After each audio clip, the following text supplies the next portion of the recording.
اللہ رب العالمین نے اس دنیا کو قرآن مجید کے اندر میں دارالامتحان قرار دیا ہے، اور اللہ تبارک و تعالیٰ قرآن پاک کے اندر میں ایمان والوں کو اس بات کی رہبری فرمائی کہ اس دنیا کو تم اپنے لیے دارالقرار مت سمجھو۔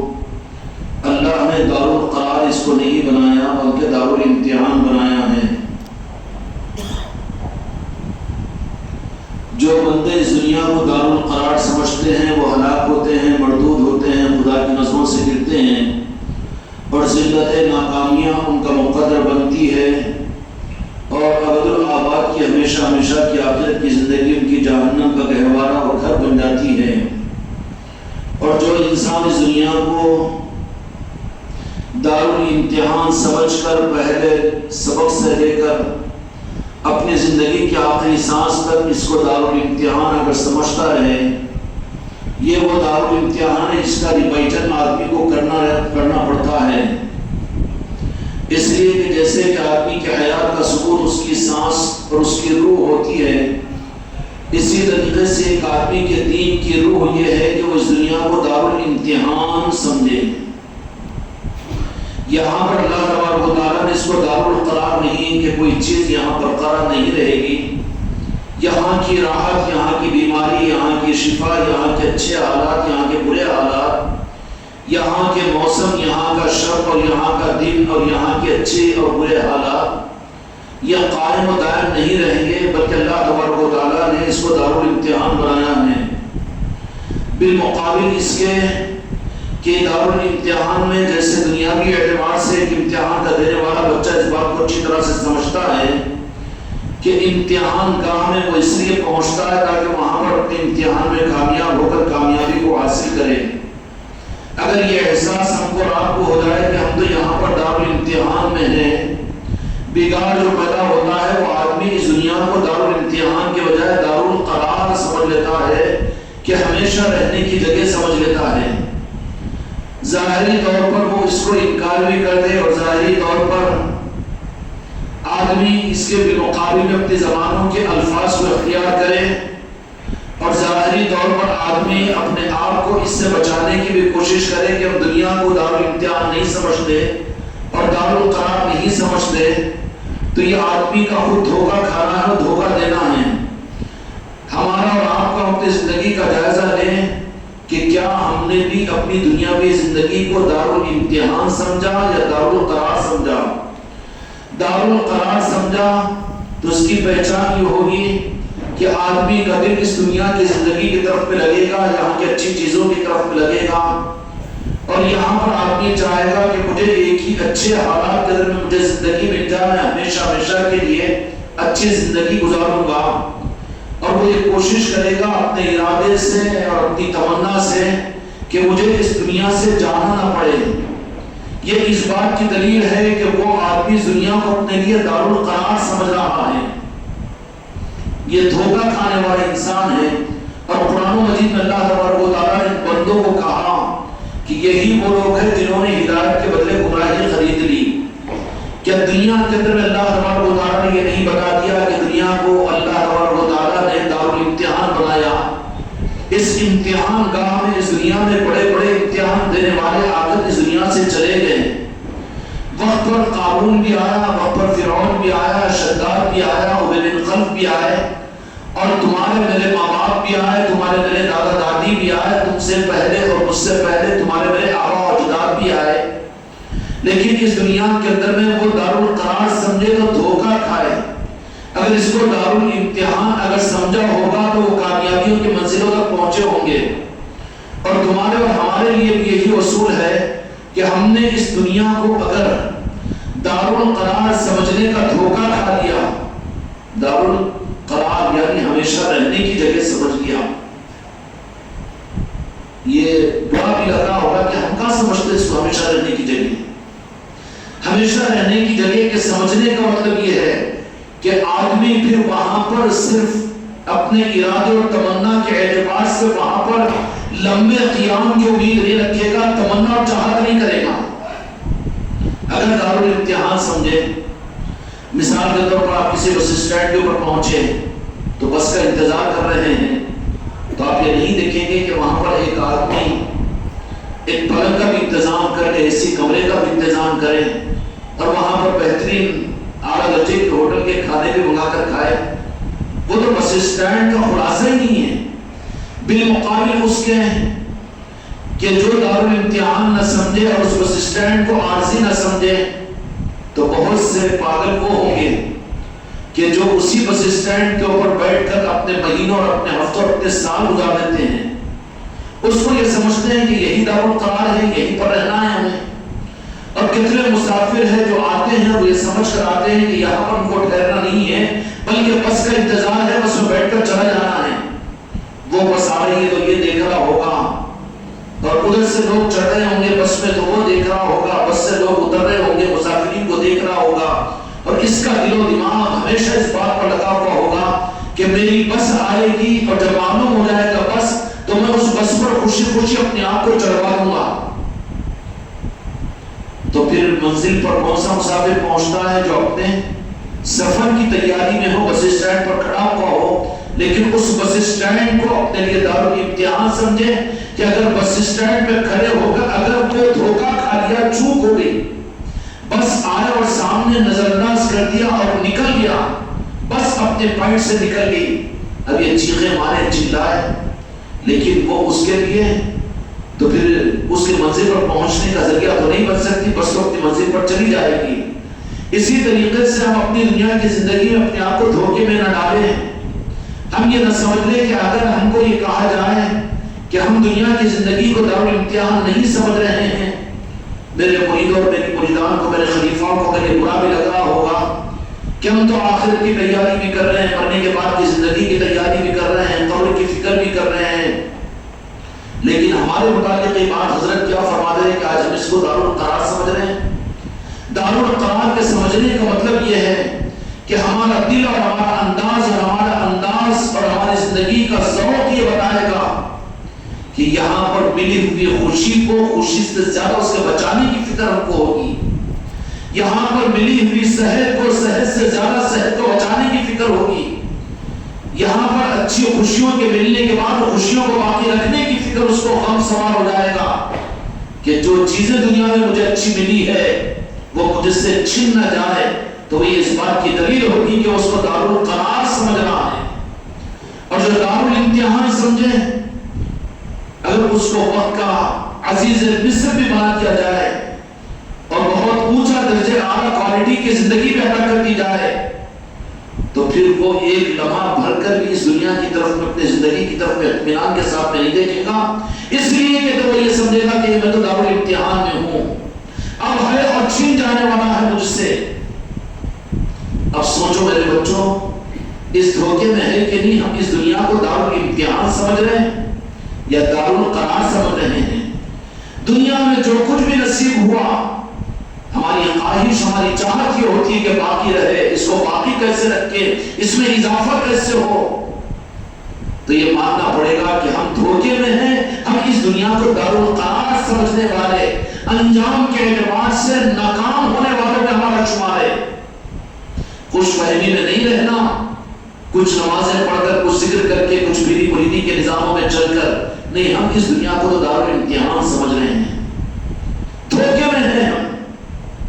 دارالامتحان اگر سمجھ رہے ہو تو کوئی خوشی سے یہ دل نہیں لگائے گا، دل اس کے اوپر نہیں اٹکائے گا، اور کوئی غم کا موقع بھی اگر آ جائے تو اس کے اوپر اٹک کر وہ اپنے آپ کو اس صدمے میں اپنے آپ کو نہیں بٹھا دے گا، بلکہ کہے گا کہ دارالامتحان ہے، یہاں کے معاملات اچھے ہو کے برے ہو۔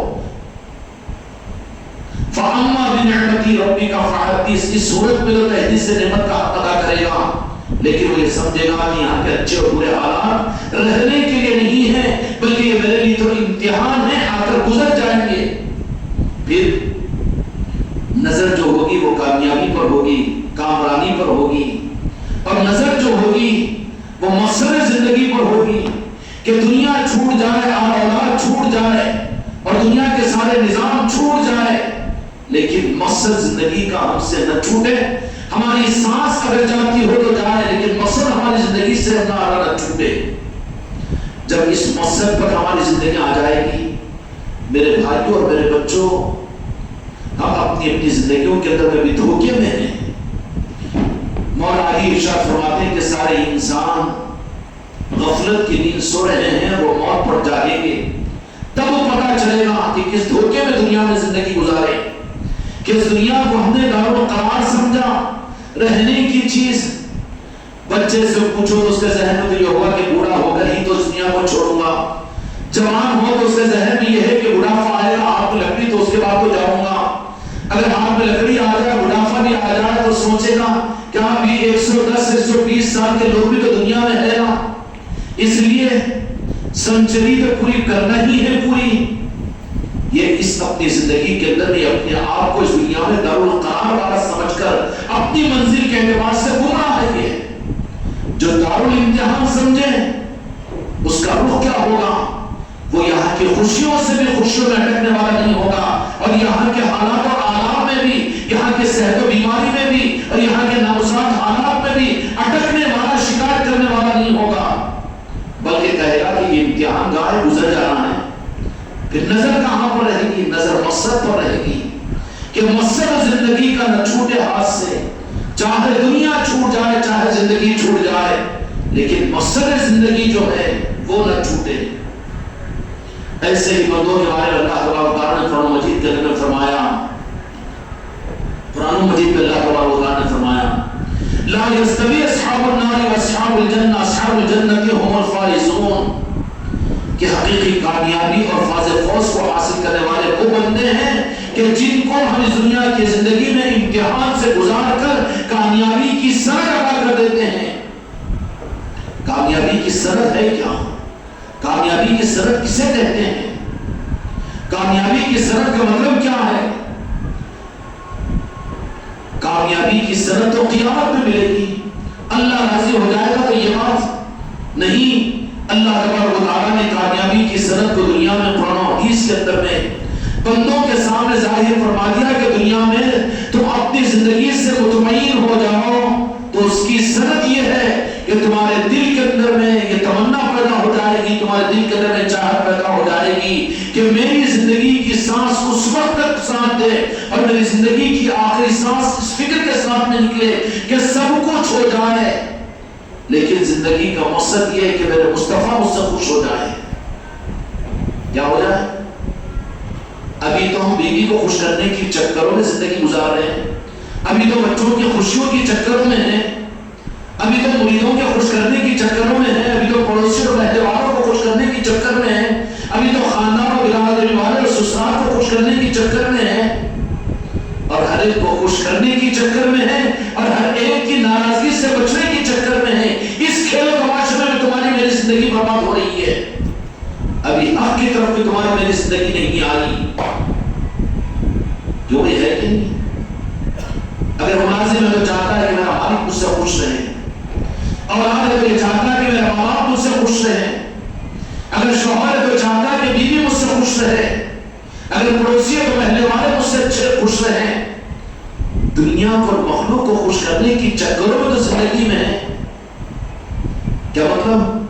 پھر اسے اپنے دل سے سوال کرو، کیا تم اور میں جب سب کو خوش کرنے کی فکر اور چکر میں زندگی گزار رہے ہیں تو کیا ہم وہ لوگ نہیں ہیں جو اس دنیا کو دارالقرار سمجھ گئے؟ دارالقرار سمجھتے ہیں کہ یہی رہنے کی جگہ ہے۔ اگر دارالامتحان سمجھتے ہیں تو اتنے انجان ہوتے ہیں کہ سبق سیکھنا چاہیے، ان امتحان دینے والے بچوں سے سیکھیں۔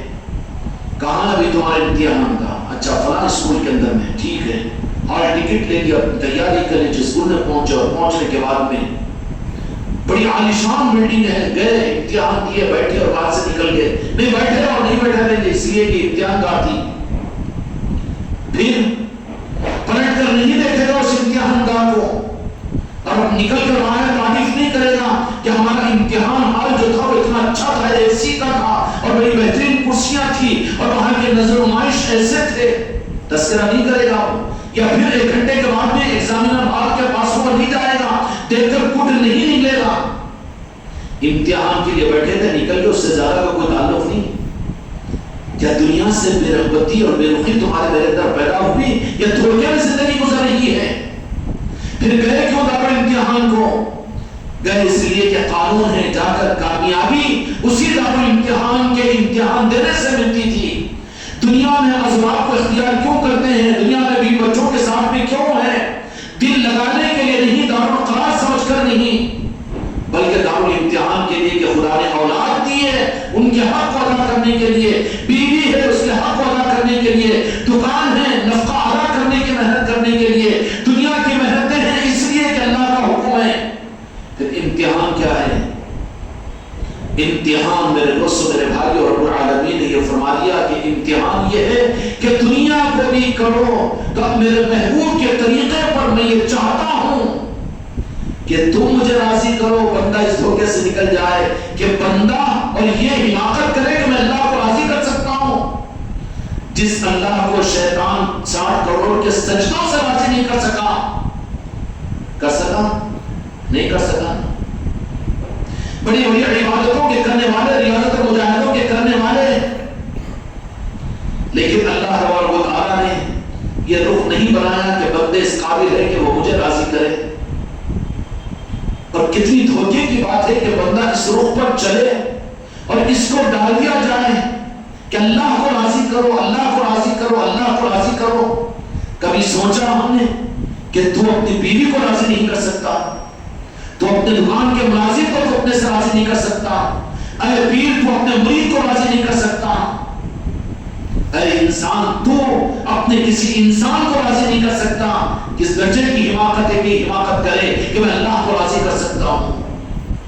حماقت ہے کہ اللہ کو راضی کرنا بندوں کے بس کی بات نہیں ہے، بندوں کے بس کی بات نہیں ہے۔ ہاں اللہ راضی کرنے کا آپشن اور راستہ کیا ہے؟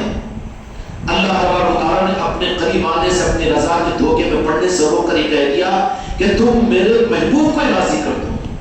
کیا کر دو؟ محبوب کو راضی کر دو۔ قل ان کنتم تحبون اللہ فاتبعونی ویحببکم اللہ۔ جو یہ کہتے ہیں میرے محبوب فرما دیجئے کہ میں اللہ سے محبت کرتا ہوں، بازو جاؤ تمہاری اوقات کی مجھ سے مجھ کو راضی کر۔ اللہ تبارک و تعالیٰ اس حقیقی روح کو سمجھنے کی توفیق عطا فرمائے۔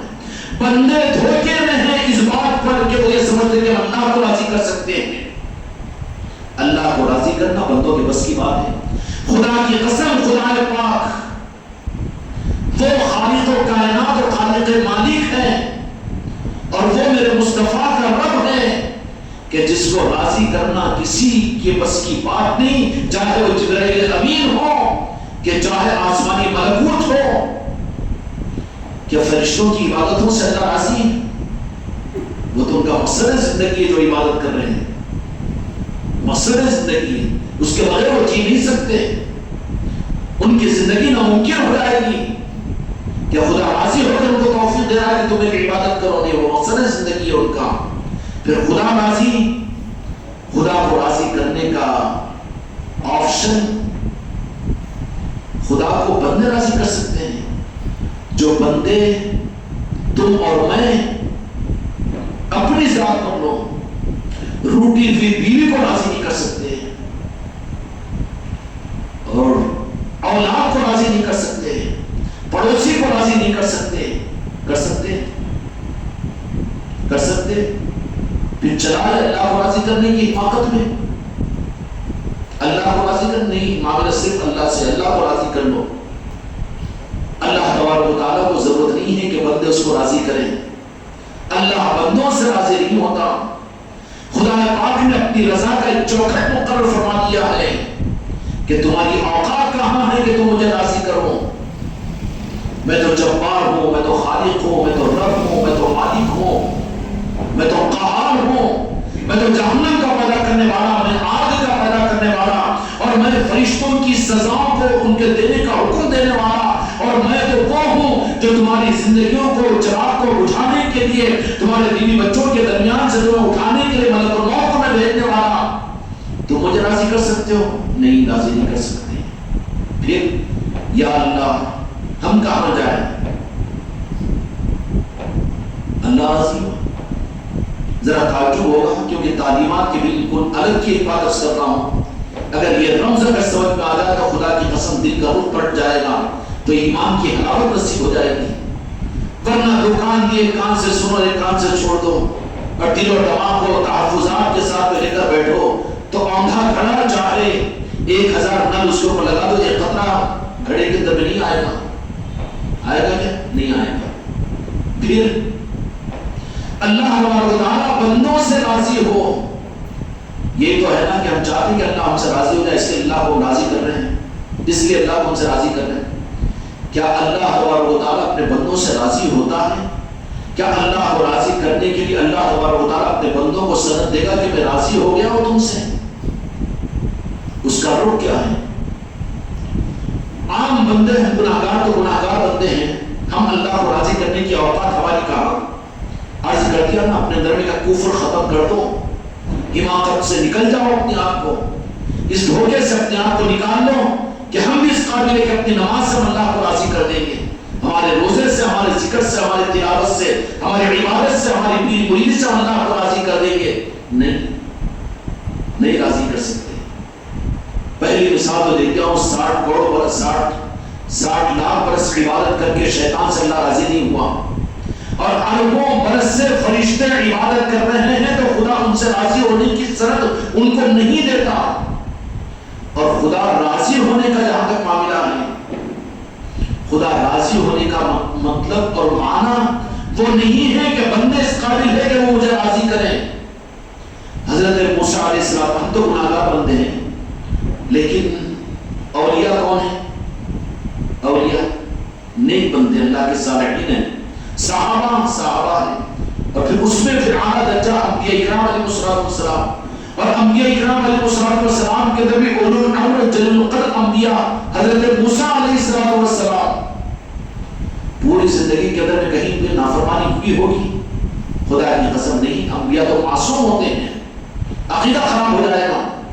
لیکن وہ موسیٰ علیہ السلام بھی اپنی زندگی کی نبوت والی شان کے ساتھ مطمئن نہیں ہو سکے، حتیٰ کہ قیامت کے میدان میں جب حضرت موسیٰ علیہ السلام کھڑے ہوں گے اور بنی اسرائیل ان کے پاس سے پہنچے گی اور کہے گی کہ موسیٰ ہماری سفارش کی لیے شفاعت کی تھی کہ اللہ تعالیٰ ہم کو اس قیامت کے میدان کی ہولناکی سے، کیونکہ خدا جلال اور روح کے اندر میں ہے، قہریت کے اندر میں ہے، ہم کو اس سے بچا کر چاہے جہنم میں ڈالنا ہو تو ڈال دے.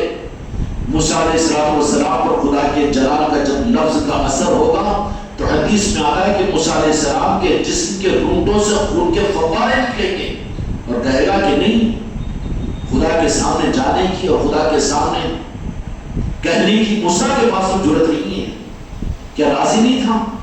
اب تو دھوکہ کھا گیا ہے، سارے کالے پات دھونے کے لیے خرچ کر آ گیا ہوں، اور سارے باطن کی گندگیوں پر ظاہر کے چمن کھلانے کے لیے میں مرید بن گیا ہوں، اور سارے کالے ترکوٹوں کو ختم کرنے کے اپنے آپ کو پیر اور خلیفہ سمجھ لیں. کتنا بڑے دھوکے کے اندر میں ہیں. قیامت کے میدان میں موسیٰ علیہ السلام کو جب احساس ہوگا یہ تو کہے گا کہ نہیں مجھ سے نہیں ہو سکتا، اس لیے نہیں ہو سکتا، اس لیے کہ اللہ کے سامنے میں نہیں جا سکتا. تو کیا موسیٰ علیہ السلام سے اللہ تعالیٰ راضی نہیں تھا نبوت والی زندگی کے ساتھ؟ جان نبوت کے باوجود حالت یہ ہو جائے گی کہ خدا کے سامنے اچھا جس سے راضی ہو گیا ہو اس کے سامنے تو آدمی بنداس چلے جائے گا. اگر شوہر راضی ہے بیوی سے تو بیوی شرمائے گی نہیں سامنے آنے کے لیے، آ جائے گی سامنے. اولاد اگر باپ سے راضی ہے، باپ کو راضی کی ہوئی ہے تو اولاد آنے میں حجاب نہیں کھائے گی. لیکن ڈر ہو کہ کوئی سوال کر لے میرا باپ مجھ سے راضی ہے کہ نہیں، میرے شوہر مجھ سے راضی ہے کہ نہیں، تو وہ ڈرے گی، کانپے گی، چھپے گی اور اپنے آپ کو چھپائے گی. ہوگا کہ نہیں ہوگا؟ موسیٰ علیہ السلام اللہ کے سامنے اس دن قیامت میں نہیں آئیں گے. ایک نبی نعوذ باللہ نبی کی توہین گستاخی ایمان سے دور ہو جاتا ہے. آپ کو بات عرض نہیں کر رہا ہوں، لیکن یہ بتانا چاہ رہا ہوں کہ دین کے روح کو موڑ دیا گیا اور بندوں کو اندھا بنا کر میدانوں میں چھوڑ دیا گیا امت کو کہ اللہ کو راضی کر لو، اللہ کو راضی کر لو. لیکن کبھی ہم نے یہ سوچا کہ ہم اس قابل ہے کہ ہم اللہ کو راضی کریں، کہ ہم اس قابل ہے کہ ہم سے اللہ راضی ہو جائے. وہ اللہ اللہ ہے، وہ صرف ایک سے راضی ہوا ہے، وقت محبوب میرے آقا محمد رسول اللہ صلی اللہ علیہ وسلم کی ذات سے۔ اور میرا شریف تو میرے مصطفیٰ کو اللہ نے بلا کر موج میں آ کر خدا کی رحمتوں کے سارے دروازوں کو کھول کر کہا کہ اے میرے محبوب، آج میں تم کو اپنا محبوبیت کا وہ مقام عطا کرتا ہوں کہ جو تمہارا ہے وہ میرا ہے، جس سے تم محبت کرو وہ میرا ہے، جو تم سے محبت کرے گا میں اس کو اپنا بناؤں گا۔ اس لیے انبیاء اکرام علیہ السلام نے بھی جب یہ معلوم کیا تو ہر نبی نے بھی میرے آقا سے محبت کو، بے ادبی ہو جائے گی، آپ حضرات کے سامنے نہیں بول سکتا یہ جملہ میں، بے ادبی ہو جائے گی، لیکن ہر نبی بھی امید کے ساتھ میں کسی ذات کی طرف میں دیکھا ہے تو رب کی طرف میں نہیں، مصطفیٰ کی طرف میں۔ قیامت کا میدان بھی یہی ظاہر کرنے کے خدا قائم کرے گا، خدا خود موجود ہے، قہر و جلال کے ساتھ میں موجود ہے، مالک یوم الدین۔ بندے اپنے اعمال کے دفتروں کو لے کر رب کی بارگاہ میں پہنچتے ہیں، لیکن وہاں کا مقصد کیا ہے کہ خدا اپنا جلال بتائے، خدا اپنی ذات کو بتائے؟ نہیں، قیامت کا میدان خدا کی قسم ہے مصطفیٰ کی عصمت کو ظاہر کرنے کے لیے قائم کرے گا۔ رب کو اپنی پہچان کروانا مقصود نہیں ہے، رب چاہا ہی کہاں کہ رب سامنے آئے۔ جب بھی موقع آیا تو انسانیت کے سامنے تو رب نے، رب کی سنت یہ ہے کہ میرے مصطفیٰ کو سامنے کیا، اور شیطان کی سنت یہ ہے کہ رب کو سامنے کرے، نعوذ باللہ مصطفیٰ کو میرے پیچھے کرے۔ توبہ کرو، اپنے عقیدے کو بدلو۔ رب کی سنت یہ ہے، اللہ کی سنت یہ ہے، سمجھ میں آنے کی بات مشکل ہوگی۔ اللہ کی سنت یہ ہے، اللہ والوں کی سنت یہ ہے، قرآن کی سنت یہ ہے کہ جہاں موقع آئے گا رب میرے مصطفیٰ کو سامنے کرے گا۔ کیا کرے گا؟ اور شیطان کی سنت یہ ہے کہ جان لیا حقیقت کو میرے مصطفیٰ کی، اور کچھ ادراک ہو گیا اس کو کہ میری نجات میرا چارے کار بھی ان کو سجدہ کیے بغیر نہیں ہے، حسد میں پڑا تو خدا نے لعین اور مردود بنایا۔ شیطان کا ظلم کیا تھا اور شیطان کا کفر کیا تھا، شیطان کی شیطانیت کا بیج کیا تھا؟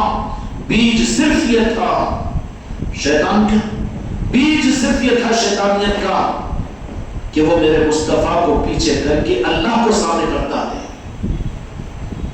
اللہ کو سامنے کرتا ہے۔ سمجھ میں آئی بات؟ سمجھ میں آئی بات؟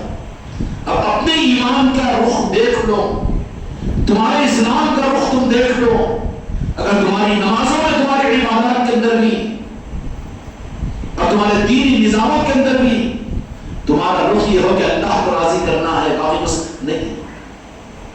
نہیں ہے، وہ کہیں کوئی عشق رسول کی کیا ضرورت ہے، ان کی رضا کی کیا ضرورت ہے، ان کی محبت کی کیا ضرورت ہے، تو پھر سمجھ لینا وہاں پر کہ شیطانیت کا جرم، شیطان کی لعنت کا سبب سے خدا کی قسم یہ رہا، اس کا جرم یہ تھا کہ جہاں اللہ نے کہا کہ میرے مصطفیٰ کے نور کو سجدہ کر، تو شیطان نے کہا اللہ کو سجدہ کرتا ہوں، اللہ کو سامنے لایا، میرے مصطفیٰ کو پیچھے کیا۔ سمجھ میں آ گئی بات؟ سمجھ میں آ گئی؟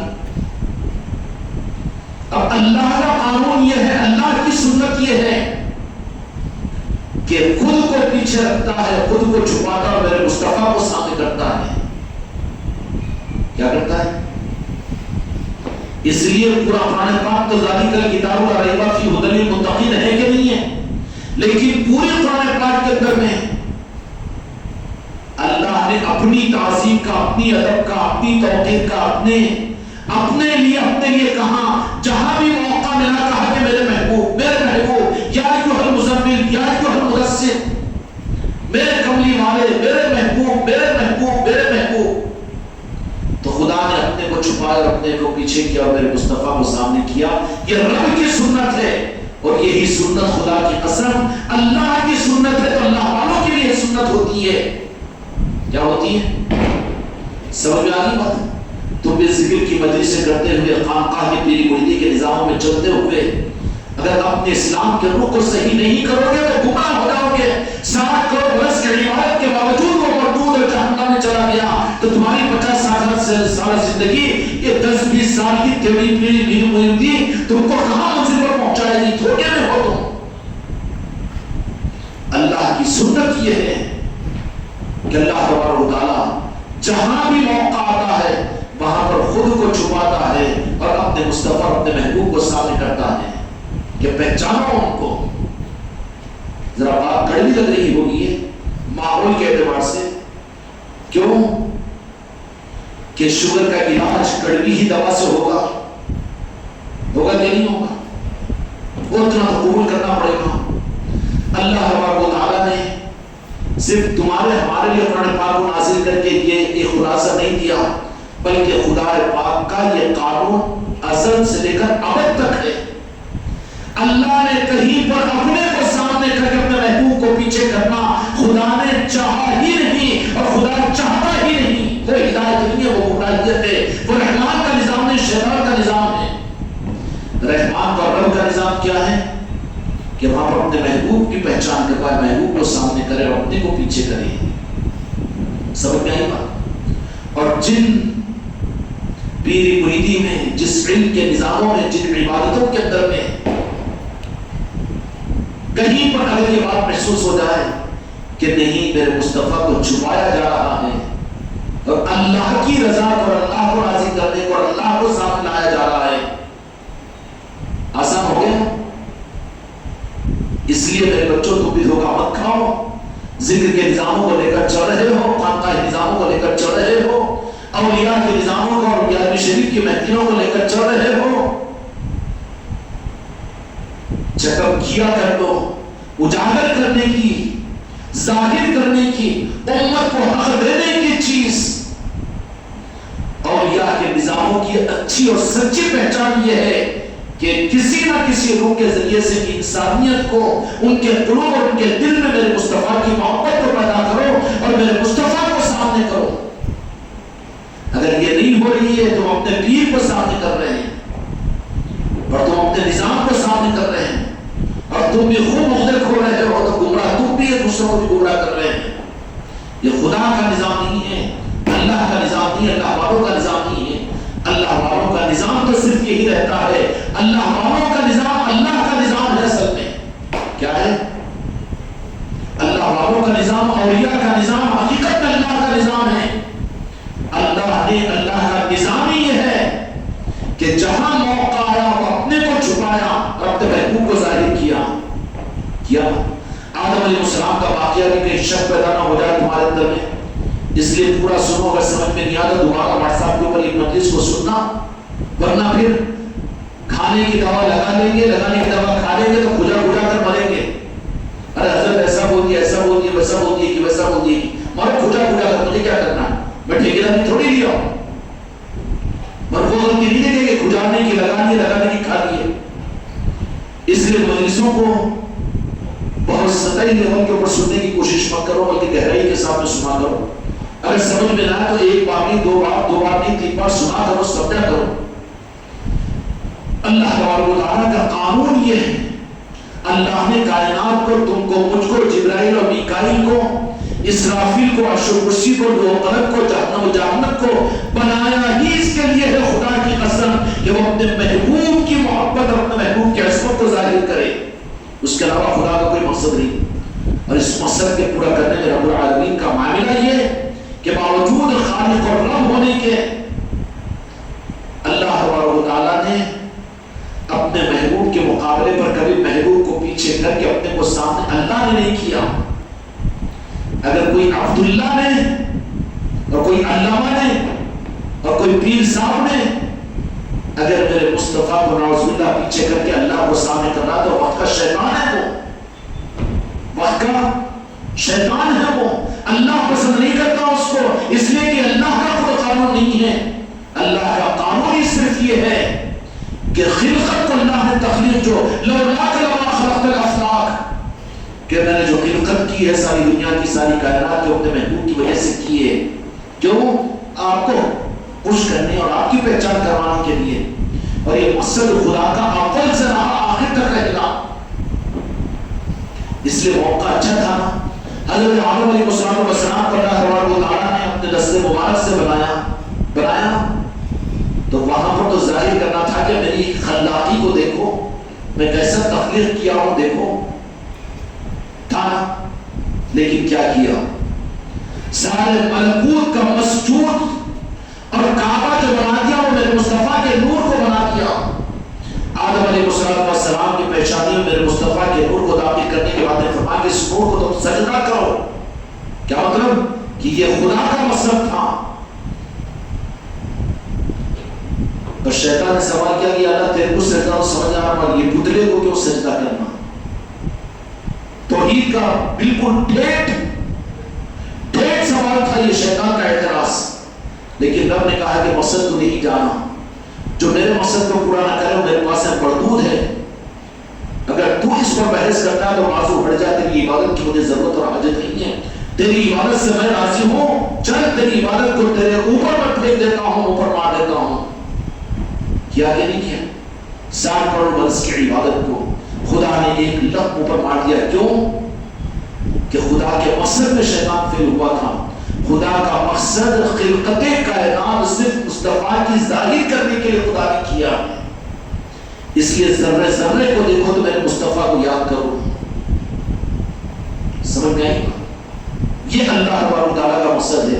آدم علیہ السلام کو پیدا کرنے کے بعد میں تو پھر وہاں پر تو اللہ اپنی قدرت کو ظاہر کرنا تھا، نہیں کیا، بلکہ کیا کیا؟ کہ قابل تعظیم اور قابل عصمت اللہ کی ذات، بے شک اللہ کی ذات، مگر تم کا اس قابل کہ تم میری عصمت کا حق ادا کر سکو۔ میری عصمت کا حق میرا محبوب کرے گا جو اس کائنات کے بننے سے پہلے ہزاروں برس بلکہ لاکھوں برس اس نے میری حمد کی، میں نے اس کو قبول کر لیا۔ میں کہتا تھا محمد رسول اللہ اور محمد مصطفیٰ صلی اللہ علیہ وسلم فرماتے تھے لا الہ الا اللہ، بس حق ادا ہو گیا میری خدائی کا، میری کبریائی کا، اب مجھے حاجت نہیں ہے تمہاری بڑائی کی اور تمہارے ذکر کی اور تمہاری عبادتوں کی، اس لیے کہ حق ادا کر دیا میرے مصطفیٰ نے میرا۔ خدا مطمئن ہو گیا وہاں پر۔ پھر وہاں سے جب میرے مصطفیٰ کے نور کو ظاہر کرنے کا ارادہ فرما دیا تو پھر جلوہ گری ہوئی حضرت آدم علیہ السلام کی پیشانی مبارک میں، تو کہا کہ یہی تو وہ نور ہے جس کی وجہ سے بنی آدم کا سلسلہ میں چلاؤں گا۔ تو پھر اب سارے کے سارے فرشتوں کو حکم دیا کہ یہ آدم کی اولاد بعد میں جا کر گمراہ نہ ہو، شیطان ان کو بہکائے گا اور یہ شرک کے نام کے اوپر میرے مقصد سے دور ہوں گے، اس کے لیے فرشتوں کو سجدے کا حکم دیا۔ انسانوں کو نہیں، کن کو دیا؟ کن کو دیا؟ فرشتوں کو۔ فرشتے کون؟ نیک تھا۔ اچھا فرشتوں میں شرک ہو گیا، گناہ ہو گیا کہ فرشتوں سے بھی؟ جو سجدہ کیے وہ تو پان لگے فرشتے رہے، جو تھوڑا سا انکار کیا، کچھ ٹال مٹول کیا، وہی مردود اور لعین اور شیطان بن گیا، کیونکہ مقصد اس نے پورا نہیں کیا، مقصد کو نہیں سمجھ سکا۔ وہ یہ سمجھ گیا کہ اللہ کی عبادت مقصد ہے۔ اللہ نے کہا کہ میری عبادت مقصود ہے، تیری عبادت سے میں کیا راضی ہوں گا؟ جب 60 کروڑ برس والی اس عزازیل کی شیطان کی عبادت خدا کو راضی نہیں کر سکی، تو تمہاری 10-20 سال کی میری اور تمہاری نمازیں اور عبادتیں اور ذکر و اذکار اور تمہاری میری تہجد اور تمہاری میری عوامین کی نمازیں دھوکے میں مت رہو، اس دھوکے سے نکل جاؤ۔ اللہ تبارک و تعالیٰ کو راضی کرنے کے ہم قابل نہیں ہیں اور خدا کو راضی نہیں کر سکتے۔ صرف بندوں پر کرم فرما کر اللہ تبارک و تعالیٰ نے اپنے محبوب ہی کے صدقے میں، اشرفیت بھی میرے محبوب کے صدقے میں، عظمت بھی اس امت کو میرے محبوب کے صدقے میں، نجات بھی میرے آقا کے صدقے میں، زندگی بھی میرے آقا کے صدقے میں، بلکہ رب بھی ملا ہے تو آقا کے صدقے میں۔ کس کے صدقے میں؟ دیکھیں کبھی اللہ کو بہت اللہ کہتے ہیں، مغرب کے بعد ذکر کراتے اللہ کا ذکر کراتے، ذرا پوچھو اللہ کو دیکھیں کہ نہیں دیکھے تو پھر کراتے کیسے؟ دھوکے میں۔ اللہ نہیں دکھ رہا ہمیں، کیسے کرا رہے ذکر اللہ کا؟ جو کچھ بھی ملا خدا کی قسم میرے مصطفیٰ کے صدقے میں ملا۔ ہم کیا جانے، کچھ نہیں جانتے، صرف جانتے ہیں مصطفیٰ کو۔ تو کچھ نہ جاننے کے باوجود رب کہتا ہے کہ تم نے بہت کچھ جان لیا، میرا مقصد جان لیا۔ یہ ہے معرفت۔ کیا ہے؟ یہ ہے معرفت۔ ورنہ ساجدوں کے سجدے مسجود کو ترس رہے ہیں، غالباً مرزا غالب کا شعر نہیں ہے. ساجدوں کے سجدے مسجود کو درس رہے ہیں. کس کو سجدہ کر رہے ہو؟ کس کی عبادت کر رہے ہو؟ کس کے سامنے پیشانی ٹیک رہے ہو؟ کس کے تصور کے ساتھ میں پیشانی ٹیکو تو ہمارے پاک مصطفیٰ کا تصور کرتے ہیں.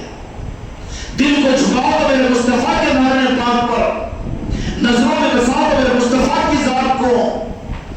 تو پھر امید ہے کہ رب تمہارے سجدوں کو قبول کرے گا. اس لیے پوری نماز کے اندر میں نماز کی قبولیت کے لیے تحیات دیا کہ السلام علیکہ ایھا النبی، ایھا النبی، اے نبی تم پر سلامتی ہو. الصلاۃ والسلام علیکہ یا حبیب اللہ. کیوں کہ خدا نے بتا دیا کہ تم میری عبادت کرو میں دھوکہ کھا کھاؤں گا. جو کچھ بھی اس امت کو ملا ہے، دنیا کا ذرہ ذرہ، ایک ایک سانس، اس سے ہٹ کر قرآن، اسلام، ایمان، جہاد، دین، عبادات، جنت جو ملے گی، مصیبتوں سے بچیں گے، راہ میں ملے گی. خدا کی قسم بندوں کو جو ملے گی وہ رب کی طرف سے نہیں، مصطفیٰ کے ذریعے سے ملے گی. میرے آقا نے فرما دیا کہ انا قاسم، خالق اللہ ہے لیکن تقسیم کرنے والا اللہ نے مجھے بنایا. سمجھ میں آئی؟ اس لیے میرے بچوں، خدا کا ازل سے لے کر ابد کا قانون یہ ہے، اللہ کا قانون یہ ہے کہ جہاں موقع ملا وہاں پر اللہ نے اپنے کو چھپایا، اپنے محبوب کو سامنے کیا کہ ان کو پہچانو. وَتُعَزِّرْهُ وَتُوَقِّرْهُ تُحِبُّونَ اللَّهَ فَاتَّبِعُونِي وَيُحِبُّكُمُ اللَّهُ. کہ ان کو پہچانو، ان سے محبت کرو، ان کو چاہو، اپنی سانسوں میں بساؤ. کنہیں؟ اللہ کو. اللہ کے قابل تو کہاں بن سکتا ہے؟ کدھر تو اور کدھر رب کی ذات کو. جہاں موسیٰ علیہ السلام قیامت کے میدان میں کانپ کر خون کے فوارے ان کے رونگٹوں سے نکلیں گے. اب یہ چلا ہے اللہ اللہ کی طرف، اللہ اللہ کی طرف، آنکھوں پر پٹی باندھ کر، آنکھوں پر پٹی بندھی ہوئی ہے. آنکھوں کی پٹی کو کھولو کہ خدا کی خلقت کا مقصد میرے مصطفیٰ کی عظمتیں ہیں، میرے مصطفیٰ کی تعظیم ہے، میرے مصطفیٰ کی محبت ہے. دل لگانے کے لیے میرے مصطفیٰ کے نام پاک ہے اور آپ کی ذات بابرکت ہے. اور یہ ازل سے کر ابد تک خدا کا قانون ہے. کیا ہے؟ قانون ہے خدا کا. یہ نہیں کہ ہمارے تمہارے لیے اس لیے کہ ہم آپ ان کی امت ہے اس کے لیے نہیں، بلکہ نبیوں کے لیے بھی یہ قانون ہے، صحابہ کے لیے بھی یہی قانون تھا، اولیاء کے لیے بھی یہی قانون ہے. اللہ کا قانون ہی یہ ہے جو کبھی نہیں بدلے گا کہ میں تمہارے ہاتھ لگنے والا نہیں، بلکہ تم جن کے بن سکتے ہو میرے مصطفیٰ کو میں نے دے دیا. تم ان کے بن جاؤ میں اپنا بنا لوں گا. میرے مصطفیٰ اگر تم سے راضی ہو جائیں گے میں راضی ہو جاؤں گا. جنہوں نے ان کو راضی کر لیا میں ان سے راضی ہوں.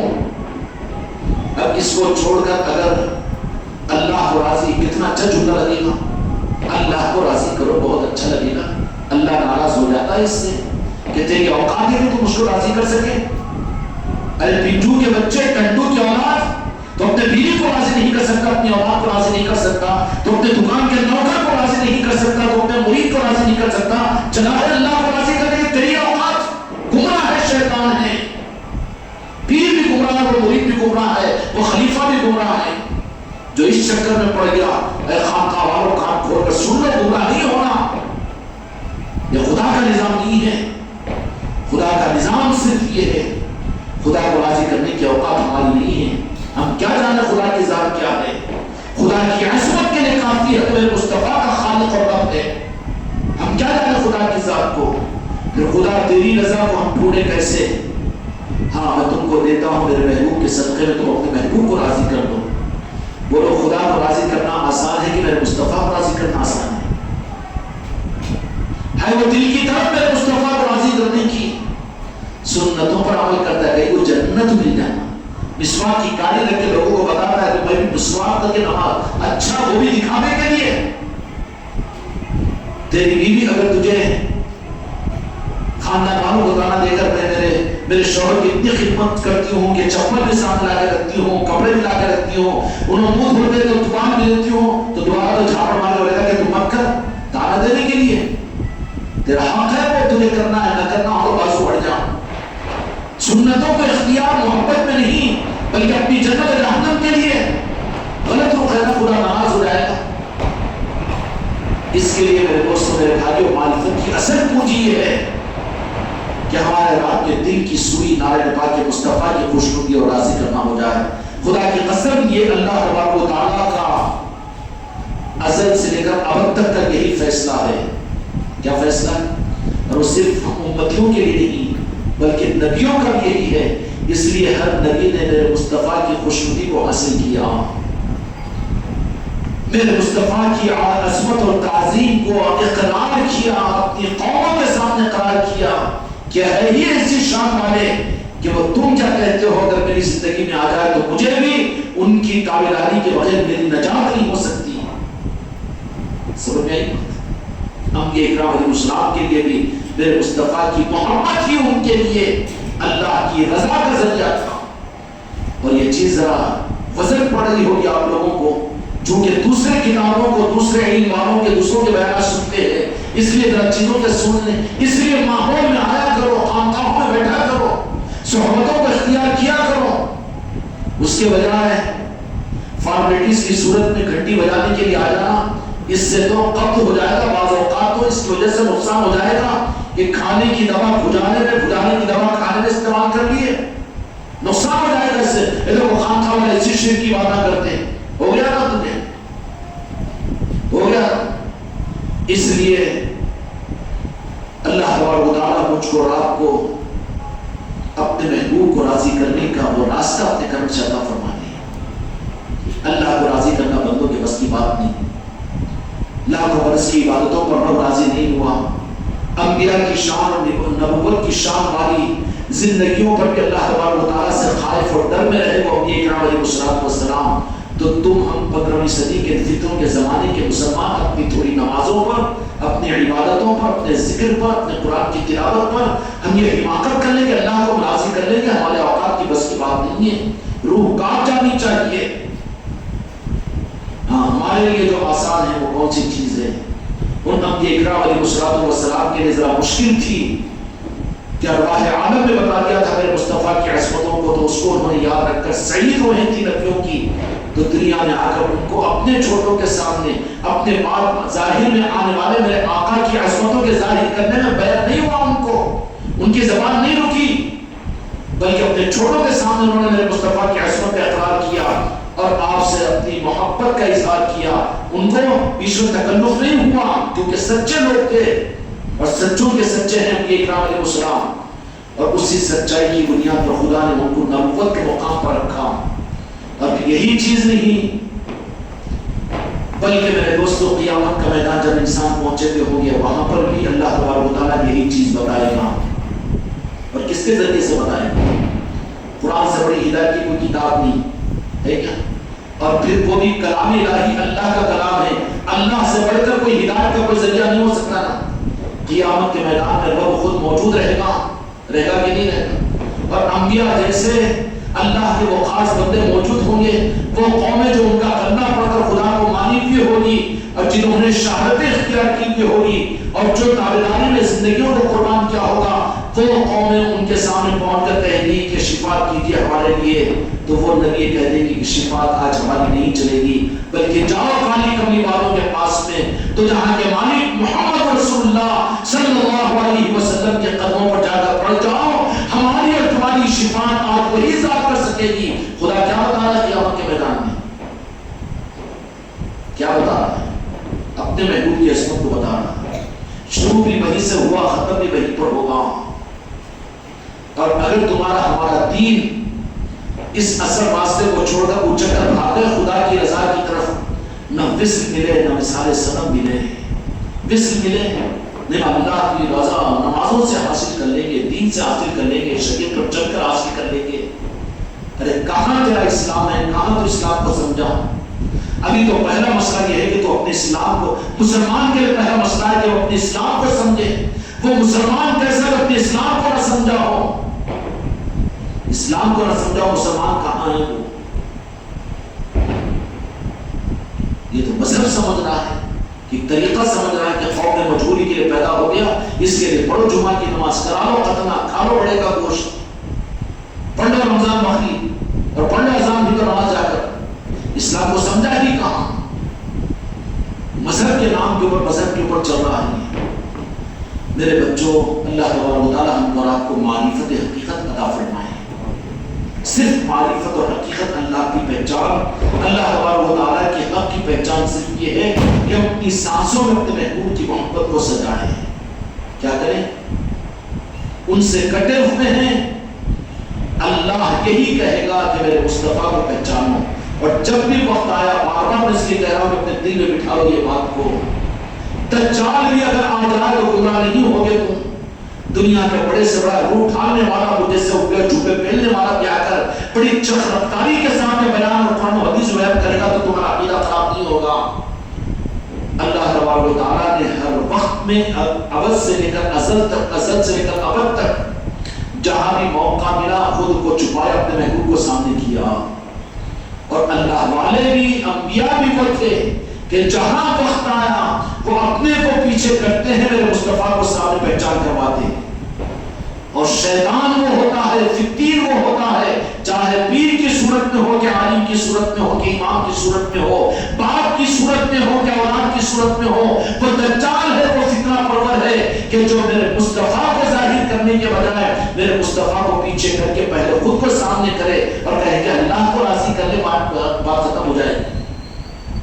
گیا وہ لائن سے اتر گیا، پٹری سے گاڑی اتر چکی ہے، منزل پر نہیں پہنچ سکتی، برباد ہے وہ، گمراہ ہے وہ۔ سمجھ میں آ گئی بات؟ اللہ والوں کا کام کیا ہے؟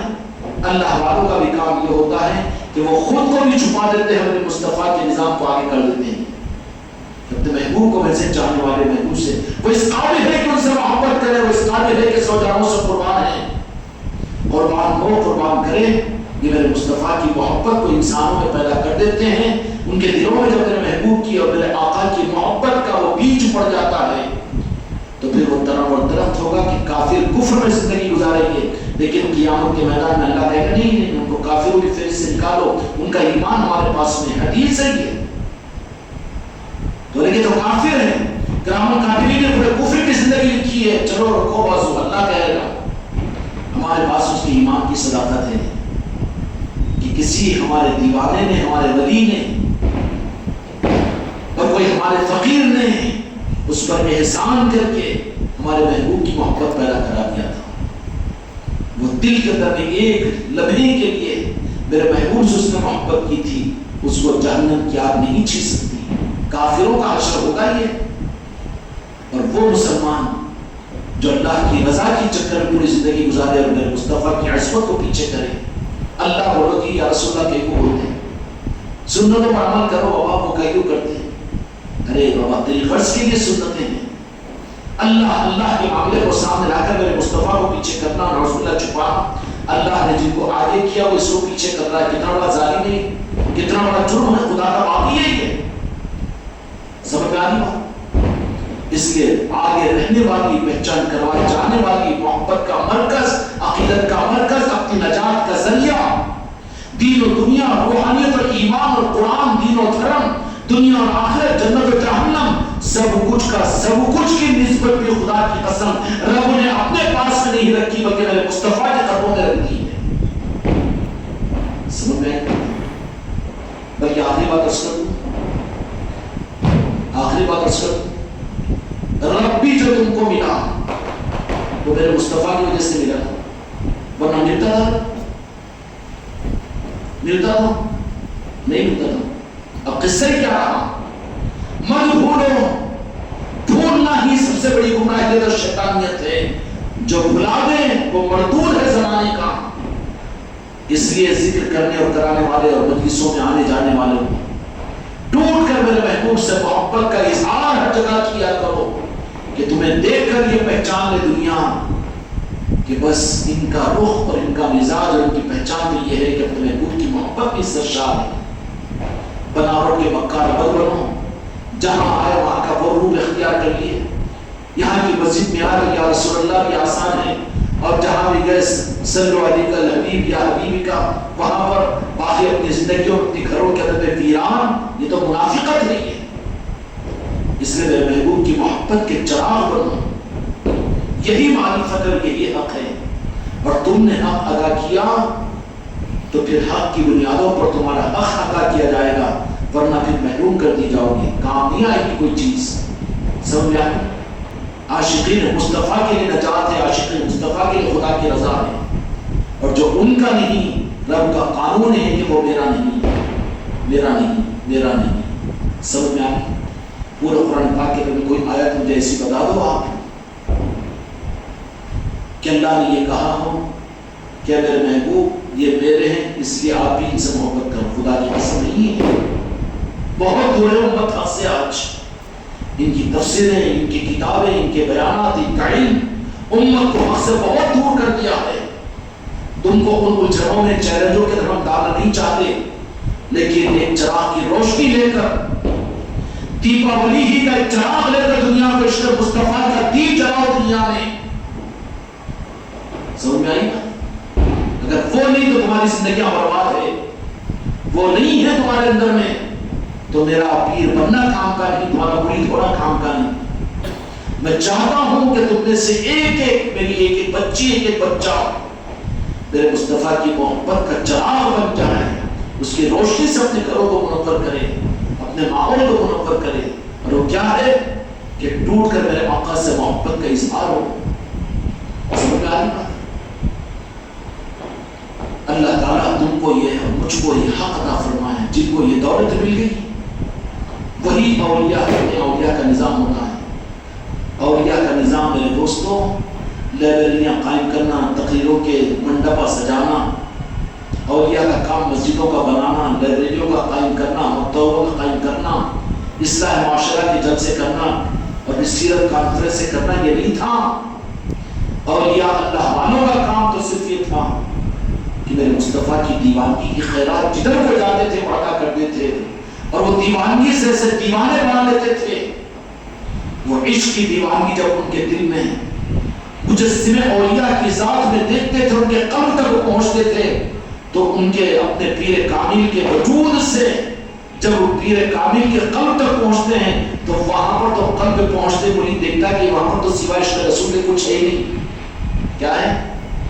تو اس قلب کے، اس پیر کامل کے قلب میں عشق مصطفیٰ کے سمندر میں غوطہ لگا دیتے تھے، اور ان کے پاس میں تو پھر کسی چیز کی اور کوئی خواہش باقی نہیں رہتی تھی، صرف اور صرف میرے مصطفیٰ کی محبت ہی محبت رہتی تھی. نجات کا واحد ذریعہ ہے، قبولیت کا واحد ذریعہ ہے. اور یہ قانون رب کا صرف ہم کو نہیں بلکہ انبیاء کے لیے بھی تھا، صالحین کے لیے بھی تھا. اور کامیاب انسان وہی ہوگا کہ جو اللہ رب العالمین کے اس قانون کو پورا کر کے اس دنیا سے جائے گا کہ وہ اس کے محبوب سے ٹوٹ کر محبت کرے. اور محبت چھپتی نہیں ہے. یہ نہیں کہنا کہ ہم دل میں بہت محبت کرتے، نہیں پیارے دھوکہ مت دے. بیوی سے محبت ہوگی لیکن وہ بھی چاہتی ہے کہ تو ظاہر کرے. اولاد سے محبت ہے، وہ بھی چاہتا ہے کہ تو ظاہر کرتا ہے، کرتا ہے نہیں کرتا. پھر میرے آقا کی محبت کو ظاہر کرنا ہی تو اللہ کی سنت ہے. اللہ کی سنت ہے. کیوں ڈر، کیوں خوف کسی بات سے؟ دو جہاں کے مالک میرے آقا کو ہو، کائنات کے مالک میرے مصطفیٰ کی ذات کو ہو. حاضر و ناظر میرے مصطفیٰ کو جانو اور پھر لوگوں کو بتاؤ. میرے آقا کے لیے کائنات بنی ہے، کائنات کی ملکت میرے مصطفیٰ کی ہے. مرنا و جینا ہمارے آقا کے لیے ہے. اس لیے میرے بچوں، اپنی زندگی کا مقصد میرے آقا کی محبت کو ظاہر کرنا. جہاں پر ظاہر کرنے کا وقت آ جائے، ظاہر کرنے کا وقت آ جائے، وہاں پر میرے آقا کو ظاہر کرو، سامنے کرو. اپنی ذات کو نہیں، ساری کائنات کو پیچھے کرو، اپنی جنت و جہنم کو پیچھے کرو اور میرے آقا کو. یہ خدا کی سنت ہے، اللہ والوں کی سنت ہے. کرو گے نا انشاءاللہ؟ اللہ تعالیٰ اس بات کی توفیق ہم نے سے ہر ایک کو عطا فرمائے اور ہم کو اپنی زندگی کا مقصد سمجھنے کے پہچاننے کی توفیق عطا فرمائے. بس یہی ایک جملہ یاد رکھ لینا کہ خدا کی سنت، اللہ کی سنت، اللہ والوں کی سنت، کہ اپنے کو پیچھے کر کے میرے مصطفیٰ کو آگے کرنا. خود چھپا ہے، بتایا ہے میرے مصطفیٰ کو. خواجہ جی نے خود کو چھپایا ہے، بتایا ہے میرے مصطفیٰ کو. غوث العظم نے خود کو کیا ہے پیچھے، بتایا ہے میرے مصطفیٰ کو. جتنے اچھے تھے سب یہی کیے، لیکن ایک شیطان تھا جو اس نے اللہ کو اللہ پر اپنا ہاتھ ڈالنے کی کوشش کی. اللہ کہہ رہا تھا کہ میرے مصطفیٰ کو ظاہر کر, مجھے پیچھے رکھ. شیطان نے کہا کہ میں تجھے سامنے کرتا ہوں, تیرے محبوب کو پیچھے کرتا ہوں. تو نہیں بن گیا, شیطان بن گیا. بنا کے نہیں بنا. اگر ہم تم بھی وہ کریں, اپنے بیگم کو سمجھاؤ, اپنے بچوں کو سمجھاؤ, میرے مصطفیٰ کی محبت ان کے دلوں کے اندر داخل کرو. جہاں بھی موقع ہو میرے مصطفیٰ کی عصمت کی پہچان کرواؤ. زبانوں کو کھولو, عملوں کے ذریعے سے سمجھاؤ. جس زبان کے اندر میں اردو میں ہو, تیلگو میں ہو, میرے آقا کی عصمتوں کو امت کے دلوں کے اندر پیدا کرو. ایک ایک انسان جو کرنا پڑنے والا بھی نہیں ہے, اس پر احسان کر کے اس کو بتا دو کہ میرے آقا کی عصمت کا عالم یہ ہے, میرے آقا کی ذات یہ ہے. آپ کون ہیں؟ خدا کی قسم. انسانیت چاند کو دیکھ کر خوش ہوتی ہے تو کہو کہ یہ چاند ہے جس پر میرے مصطفیٰ کی چلی ہے. سورج نکلتا بھی ہو, نکلتا خدا کے حکم سے, لیکن دعائیں میرے مصطفیٰ کے اشارے سے نہیں بتا سکتے. اس لیے اس بات کا ارادہ اور نیت اور کوشش کرو کہ عشق مصطفیٰ کا یہ دیپاولی کا دیپ لے کر پوری دنیا کو عشق کی روشنی سے منور کریں گے. سمجھا؟ دیپاولی کا دیپ کا مطلب یہ ہے کہ میرے مشرق بولے تو پرواہ نہیں ہے مجھے, لیکن کیوں روشنی دی جاتی ہے, کرنٹ کے اندر دیپ کیوں جلائے جاتے ہیں, یہ بتایا جاتا ہے کہ یہ مصنوعی روشنی ہے, قدرتی روشنی دیپاولی کا دیپ ہے. اب زیادہ تعریف کرو تو تم بھی مجھے فتویٰ دے دیں گے. اللہ تعالیٰ آپ کے ساتھ ہم سب کو آگے بڑھے. تین مرتبہ کوشش کریں.